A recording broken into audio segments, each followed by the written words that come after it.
up on the screen or not. And obviously Parker can only look as much as he can. He's driving. But Parker, thanks for being here, and thanks for the ride up to Otha's. We are heading up to some training. Otha's Press House, baby. There we go. Otha's in there. Listen to that. VW Press. No, actually, we are in Toyota Tacoma. And Parker, we wouldn't be able to film this if we were in the Volkswagen. Parker just got some beefy tires, some real nice new rims, so that's the hum that you're hearing. Yeah. But that's okay. So we're heading up to do some training up at Otha's today. And the reason why I wanted to do this live is specifically to have a conversation about the difference between practicing and training. Now, we've had this conversation, me and Otha and Mike Nepp, before. So when we're talking about the difference between those two, you have a practice mentality and then you have training mentality. In my opinion, practice is, at this point, more so of a, I would say, a social gathering. Yeah. For me, personally, at this point, it's more of a social gathering versus actual training my arm to get better. Yeah. So whenever I say, hey, we're going to have practice, okay, that's social. Now, whenever I say, hey, we're going to have some training sessions, right, boom, that becomes serious work in order to get specific outcomes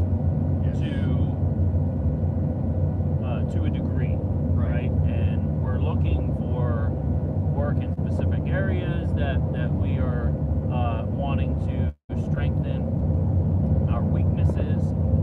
This versus us having the Braganis brothers over. Right. The big practice is a practice session. You're hanging out with all your friends, you're arm wrestling. It's a bang session. You guys are all getting banged up arm wrestling. Yep. When we have the Braganis brothers over, it's a deep in thought, a lot of theory going on. Super hard arm wrestling, as much as it is learning, thinking about how the sport works, all the little nuances about the sport. Yeah. I think the training's more valuable, but you can't go wrong with a good 20-30 person practice. Now, I'm not saying that you can't do training at a practice. Yes. But I tell you what, it's very chaotic. People. Whenever you have 20, 15, 20, 30 people at a practice, and everybody's kind of looking at the tables. Okay, when can I get on here? When can I get on there? Who am I going to pull? Hey, you got anything left on your arm? And then it's hard to convince that other person to really dive deep into that theory. Right. I think just practice. Because a lot of the times, if you got a big practice, you want to, in my eyes, I want to be able to pull as many people as possible. Absolutely. That way, if there's somebody that I don't get to practice with a lot, or that I don't get to see a whole lot, I want to spend some time with them. Right. Yeah. Specifically at that practice, because the more hands I get a hold of, the more information gathering I am doing. Right. Right. And I'm not saying just specifically on that person, but I'm saying on that hand type or that structure. Right. When I think of practice, at the beginning, it is learning, right? So the whole first year, maybe even 2 years of somebody's career in arm wrestling, practices should be meant for learning how to pull. Yeah, the practices when you first start, or your tough thing with new people is I think they try to train alone when they're not practicing, and they can develop bad habits. I think at first, all you need to do is arm wrestle, and arm wrestle with the right people. Arm wrestle with the right people who are going to steer you in that correct direction to having good technique, good form, and then once you figure out your game, once you figure out how you pull, what's efficient, then get in the gym and work those areas. I think it's more beneficial that way rather than someone who's 3 months in hopping in the gym and trying to do crazy pronation lifts and all that. I think that really is detrimental to their practice learning and recovery, because Yeah. the new elbows do not hold up to the sport very well. My elbows still flare up 3 years later. So let me ask you, Parker, if this sounds right as far as some theology goes. In my opinion, somebody coming into the sport, you take a year, year and a half, 2 years if it's a little slower as far as learning how to arm wrestle, just Yes. technique. For the first year, I would say somebody new would just pull for only practices only once a week.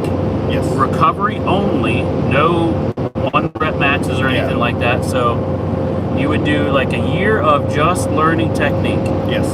And then as soon as that light bulb clicks, okay, you start transitioning from the practice mentality into the training mentality and the focused training at that point. Now, if you love practicing, you love going to bang sessions, by all means, whatever. Yeah, it's fun. But if you want to get better at arm wrestling, it's got to be focused. Yes. Way more than just a random practice at Joe Blow's garage. Right. In my place included. You know, what I Yeah. mean, sometimes there's quite a bit of people there to where it just becomes a bang session. There's guys who just want to hit into you, and you're like, I want to practice certain areas. Right. And I think pulling in positions you're bad at is very helpful. Yeah, and I got to give it up to Cropsel because he's helped me for the last 2 years, helped me figure out and train my hook. Yeah. And it's not great, but it's gotten better. Yeah. It's definitely gotten a little bit better. That's like me pulling Christian. For the first probably year and a half, he would just hit and, pin me. But what that did was it forced me to use my brain and figure out what's going on. How can I, get out of this? And eventually I started to find areas where I was strong against Christian and I can get pins on him now. Right. So it's just, it's a matter of finding. Rocco. Yeah. Rocco was on there. We're heading up to Othas. Hoopers Unite. I can't remember who that was. But that was another thing that I wanted to bring up also. That whole first year of practicing, you're constantly gauging yourself against other people. Yes. So that is one thing that new people do, and I've done it. I did it the exact same way. Yep. As soon as you get into arm wrestling, okay, who is equal as far as strength, or somebody that has just completely just walloped you 20 times in a row? Okay, where do I need to get stronger? You gather information right off the bat. Okay. Yep. And then you work at it. But all the work comes up here. Oh, yeah. The work doesn't come in the arm at all for that whole first year. It's detrimental to your physiology, this arm wrestling sport. Yep. This is detrimental to how we were created to function. Yep. This is not a normal movements for our body to be going through. But it's not that we can't make it work, but it just takes time. Yeah. But the whole first year, practicing, learning technique, and then it slowly becomes, more into training. If specific want to get better on the table, Right. to get stronger in your weak spots, to take your arm wrestling serious. Yeah. Now, there's plenty of people, and this is no bash on them. There's plenty of people in this sport that just do it for the social, just to stay in some decent shape, dad time with other guys, and I find myself doing that myself. Yeah. I go to practices to have fun, to take the load off, to talk with the other guys.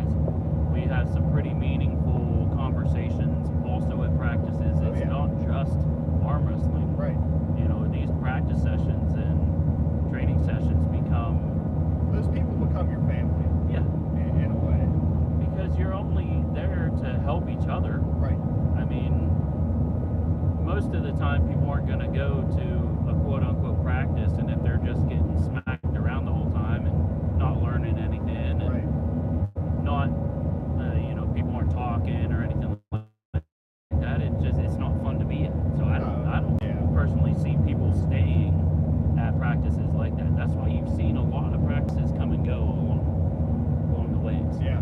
Yep. The ones that hold, the ones that are valuable, are the ones that continue. Yep. Now. So if you're looking for a club, look at the ones that have been around. Yep. Chances are you're going to learn a lot. You're going to grow close to those people. They're going to mean something to you, and you're going to have a great time. I would say probably the three best groups in Ohio, as just my opinion, are probably East Ohio Arm Wrestling, and then you got Cleveland, and then you got Columbus. Those are probably the three longest continual running practices and groups that have been the most consistent in the last 5 years. Toledo might be up there.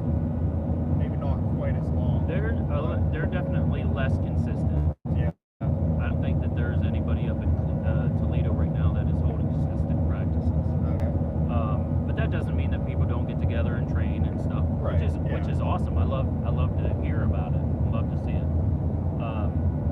But as far as beginners in the sport, you definitely want to find a good group of people. If you have to travel, hey, do it. Yep. It's so worth it if you can find people that will actually teach you how to arm wrestle, not just pin you to the pad, and then let you figure it out on your own. Yeah. If you finally get somebody that is willing to train you, man, take advantage of it. Yep. It's so worth it. And even in your case, I trained you, but then again, there's times where I've learned a lot from you because there's certain things in your brain that have clicked in a certain way that I didn't understand or I couldn't comprehend in that way of learning, and then in that way of pressure on the table that is so beneficial. You helped me a ton pulling out of the strap. Oh yeah, like that style of top rolling is so different than I've kind of gathered in my brain with the low hand top roll in the strap. Like the pressures are totally different, the setups are totally different, but you're going different angles. Boom. It's things we've been able to bounce off of each other and really learn a ton from. Like really valuable table time. And the proof is in the pudding. Yep.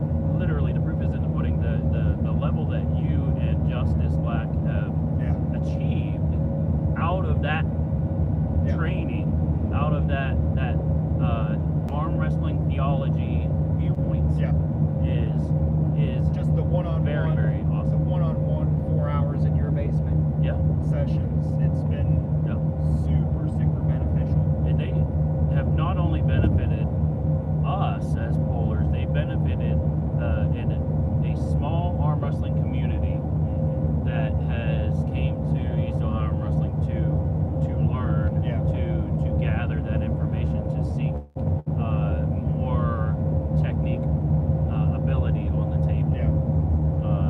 In my opinion, I think East Ohio Arm Wrestling has definitely became one of the premier technical top learning centers. It's top learning center. Yeah. We might not have the biggest guys. No. We don't have the strongest guys, but I guarantee we will teach you the right way to pull. Whether or not we are good at that specific motion or not, but we're going to show you the benefits of each motion and where to stay safe and where not to get hurt, and the do's and don'ts of every position. Yeah. Now, me personally, I can't show you the best way to hook, okay, but I can show you how to hook, how to stay safe and stuff like that. But there's the massive intricacies to each and every motion. Oh, huge. Right? There's maybe 10 different viewpoints to hooking. Oh yeah. Right? Tons. Okay, pressures go here versus there, and it's wild the amount of information just for arm wrestling that there is. This is crazy. Which, by the way, there's ways of arm wrestling that work for some people that just will not work for others. And my biggest example of that, in my opinion, is Kevin. The way he stays palm up in a hook just baffles my mind. I don't understand how he's so strong in that spot. Anytime I'm in a hook, I'm trying to drive my pinky down and pronate. To stay fully supinated like that is just like, I can't wrap my head around it. I've tried it. I can't get strong in that spot unless I drive my pinky down and start to pronate in the hook. Right. Like just keep. Yeah, an unpronated hook is just, that's a special ability that some people just don't have. Yeah. I want to say it's your inner elbow connectivity and the ability to that elbow joint to just maintain that pressure. Just some people just don't. I know I don't have it. Oh, I don't. I don't But have it. But like, it's stuff like that why the learning side of table time is so important. Because if you're being taught by somebody, that person is getting immediate feedback by everything you're doing. So if there's a spot where you feel super, super strong, that person can tell you, and you can learn why it's this strong. What am I doing different in that spot that's making all the difference? Yeah. Now, I did want to touch on when we go to utilize the gym time, right? Yes. The only way to truly measure whether or not you're getting stronger at something is via weight. Yes. Measurable weight. Yes. Whether or not it's on a pin or on a weight stack or on a pulley system, cable, doesn't matter. You have to be able to measure your strengths and your weaknesses, right? So this is after we've learned how to arm wrestle, right? And this is after we understand arm wrestling theology and understand the do's and don'ts and how to stay safe. The light bulb has already clicked at this point, right? So now, if you want to take your arm wrestling serious, okay, where are my weaknesses and how can I train them? How can I get stronger in those positions, right? Right. And the only way to do that is by measuring them. You cannot measure them versus your training buddy because you're both getting stronger at the same time, right? So at the point of going from practicing to training, that training has to involve some weight, some numbers, some physical ability to write something down and count, right? So if I'm trying to get better at my hook, right, I'm setting the table up in front of the pulley system and I'm putting X amount of weight on it, and if I'm trying to get stronger in that position, I'm going to do that in my training sessions, right? Either I am physically practicing that at practice or training sessions, just hooking, right? And then, maybe a week, 3 weeks, or 3 months, or whatever, I'm going to put a certain amount of weight on that weight stack, and I'm just going to hook the crap out of it with a certain handle. And then you're going to be able to measure it. You're going to be able to turn that into information. Say like, hey, was I able to do this 3 months ago? Right. If the answer is no, and you did it, you got stronger. Yeah. It's a pretty simple formula. Can I do this weight now? No. Okay, train that way for 3 months. Can I do it now? Yes. Right. You got stronger. But I also think it's valuable to not give up on your aces and stuff like that. You still have to train. Yeah. Like if you're good at top rolling, you want to get better at hooking. Okay, you train your hooking, but you don't give up on top rolling. You still want to train your pronation, still want to train your rise. You don't withhold other aspects of your training, of your arm wrestling abilities, in order to hone in on one. You just spend some more time on one specific aspect than the others in order to raise that level of that one movement. Yeah, that's like me out of the strap. I can't stand it. I'm having more fun when I'm in the strap. It's easier. I understand being in the the strap more, but I'm not just gonna train that. You know, I have to, you know, I have to get out of the strap and train and get better at that too. But I'm not gonna give up on training in the strap despite knowing so much more. Right. Exactly. That's a good point. Definitely, you want to still maintain all aspects of the game. Yeah. Right. And that's just my scenario, like strap versus no strap. Some guys it's top roll versus hook, or press versus top roll, or whatever you're good and not good at. Whatever you're not good at, train the crap out of it, but don't forget your roots, because your roots are gonna be what get you far in tournaments and super matches. Are gonna be what really make you. Mm-hmm. But you have to have those other lanes so you don't get blown out of the water. Yeah. So, what I'd really like to encourage new pullers to do, once that light bulb clicks, okay, then you transition from practice puller to arm wrestling specific training. Yes. Right? It took me way longer than it should have to realize this. Right? Now, and we did that years ago, but we didn't understand that's what we were doing. Yeah. We were just practicing and getting better and just getting extra little bit of work in. But on realizing now what we were actually doing, we were actually training. The difference between practicing and training, right?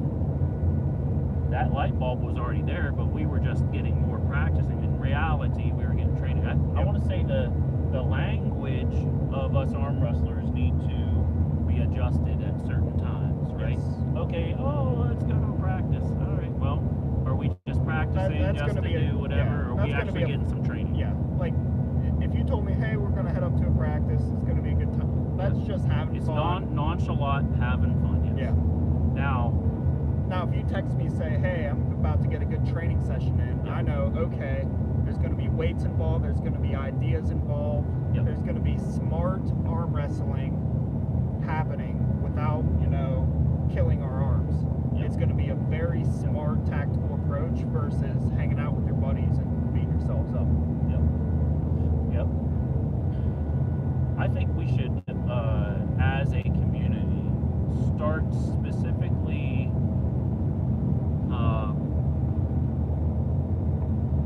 putting out there that okay, this is the practice this day. Okay, we got Thursdays at East Ohio Arm Wrestling at Hot Shots. Those are practices. Yep.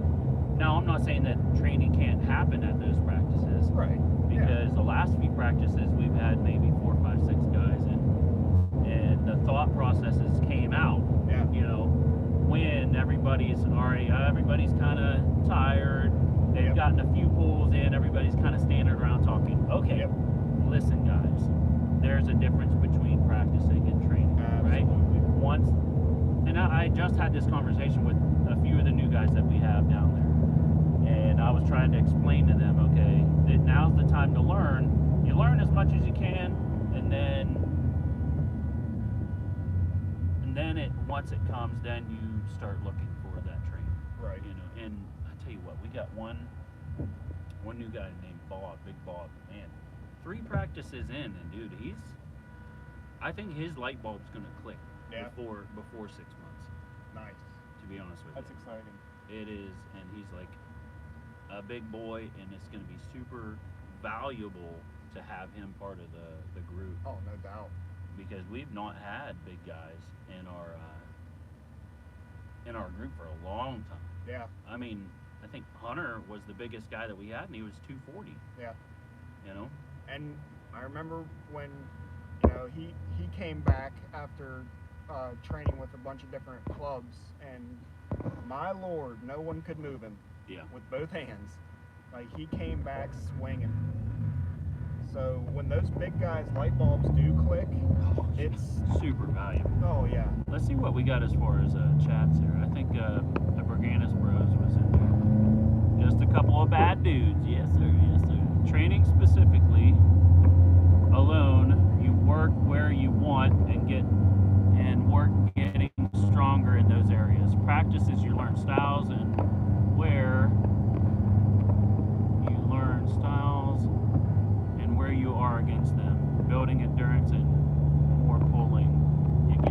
for sure. Endurance, I'll give you that. Practices are going to be your most valuable tool for endurance. Yeah. Because you're getting banged Yeah, I would up. say. Yeah. You are getting banged up in practice. And I see a lot of guys starting out. They want to prove something to themselves. Yeah. I did it too. Don't get me wrong. I did it. I've learned from my mistakes, and I've been trying to give the new pullers the information that I learned throughout the last 5 years. You know, don't make the mistakes that I did, right? And I think you and Justice are key examples of that. Like you guys' levels just went. Yep. So because you guys didn't make all the mistakes that I did, but I don't know, where was I going with that? Not making all the same mistakes. Oh you did. yeah. So I'd say for these guys, new guys coming up, you learn that whole first year. Don't think that you have to bust your nut every practice, man. I mean, that's more detrimental to your physiology than anything. I mean, it just, if you're not feeling good for practice, then it's just, you're not really learning because you can't really focus on it because that pain is just sitting there being a distraction the entire time. And be humble. Yeah. Because, you know, like I came in thinking, oh, Justice, small guy. Good Lord. When I was new, you should feel him now. He whooped me. You ain't got to feel him in a while, have you? No, I haven't. Dude, Justice is a monster now. He said he's a lot bigger. He's like 165 now. I think he was 169 the other day. Whenever we was that's scary. We had some specific training in the house. Wasser come up. We got some good training in there. Yeah. And Justice, my goodness. Yeah, you should feel him now. You guys, slight differences, but you guys pull similar. Yeah. And I tell you what, that would be a fun, good training session getting you